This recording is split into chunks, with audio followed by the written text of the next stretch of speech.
आपकी फीड पर कभी ना कभी ऐसी वीडियो तो जरूर आई होंगी कि एलियन धरती पर आ गए हैं। एलियन धरती से कांटेक्ट करने के लिए सिग्नल भेज रहे हैं, या फिर 3i एटलस धरती से टकराकर सब कुछ खत्म करने वाला है। ये वीडियो इतनी तेजी से वायरल होती है कि आम जनता तो इन्हें सच मानने लगी है। पता है क्यों? क्योंकि इन फेक वीडियोस पर लाखों में व्यूज होते हैं, जिन्हें देखकर हर कोई मानने लगता है कि वाकई में अगले साल दुनिया खत्म होने वाली है। लेकिन सवाल ये उठता है, क्या सच में 2026 में दुनिया खत्म हो जाएगी? आखिर क्या है इन वीडियो का सच और क्या है 3i एटलस?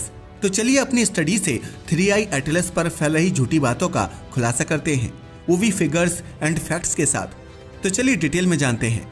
3i एटलस की बात की जाए तो यह एक इंटरस्टेलर ऑब्जेक्ट है। इंटरस्टेलर ऑब्जेक्ट है यानी कि यह कोई ऐसा पिंड नहीं है जो हमारे सोलर सिस्टम में बना हो, बल्कि यह हमारे सोलर सिस्टम के बाहर से आया हुआ एक खगोलीय पिंड है। इसमें मौजूद 3i का मतलब है थर्ड इंटरस्टेलर ऑब्जेक्ट, यानी यह अब तक डिटेक्ट किया गया तीसरा इंटरस्टेलर ऑब्जेक्ट है। और इससे पहले ओमुआमुआ 2017 में एंड 2i बोरिसोव 2019 में डिटेक्ट किए जा चुके हैं। मगर अब आप सोच रहे होंगे कि इसे एटलस क्यों कहा जाता है। एटलस दरअसल उस सर्विस सिस्टम का नाम है जिसने इसे पहली बार देखा था, asteroid terrestrial impact last alert system. यह सिस्टम आकाश में तेजी से मूव करने वाले ऑब्जेक्ट्स पर नजर रखता है, ताकि अगर कोई डेंजरस बॉडी धरती की ओर आए तो समय रहते ही पता चल सके। असल में जब इसे डिटेक्ट किया गया तो सबसे पहले प्रोफेसर एबी लोइब ने कहा था कि यह कोई नॉर्मल ऑब्जेक्ट नहीं है। दरअसल इसका बिहेवियर बहुत ज्यादा एबनॉर्मल है, और जिस तरह से ये ऑब्जेक्ट बिहेव कर रहा है, हो सकता है कि यह कोई एलियन ऑब्जेक्ट हो सकता है इसे किसी दूसरी सभ्यता ने हमारी सोलर सिस्टम की स्टडी करने के लिए भेजा हो। जैसे ही प्रोफेसर का यह बयान सामने आया, यूट्यूब पर मानो ऐसी वीडियो की बाढ़ सी आ गई। इनफैक्ट लोगों ने प्रोफेसर की बातों को समझना तक छोड़ दिया। वह सीधे सीधे बोलने लगे कि धरती पर एलियन आ रहे हैं, और यह काम कोई छोटे मोटे यूट्यूबर नहीं कर रहे थे। इनफैक्ट बड़े बड़े यूट्यूबर्स ने इसके बारे में वीडियो बनाए।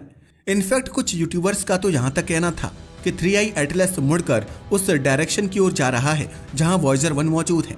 वॉयेजर 1 यानी हमारा वह ऑब्जेक्ट जो दूसरी सभ्यता के लिए हमने भेजा हुआ है। लेकिन सवाल उठता है, क्या यह बात सच है? क्या वाकई में 3i एटलस वॉयेजर 1 की तरफ जा रहा है? इसे समझने के लिए सबसे पहले हम ऑथेंटिक सोर्स का सहारा लेंगे, और नासा से ज्यादा ऑथेंटिक और क्या हो सकता है।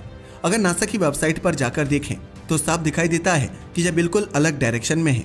वॉयेजर 1 और 3i एटलस का एक ही दिशा में होना, यह जानकारी पूरी तरह से फेक है।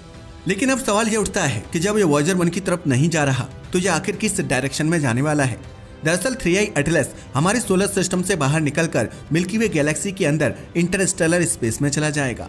लेकिन इसकी वास्तविक डेस्टिनेशन क्या होगी, इसके बारे में अभी कुछ भी नहीं कहा जा सकता।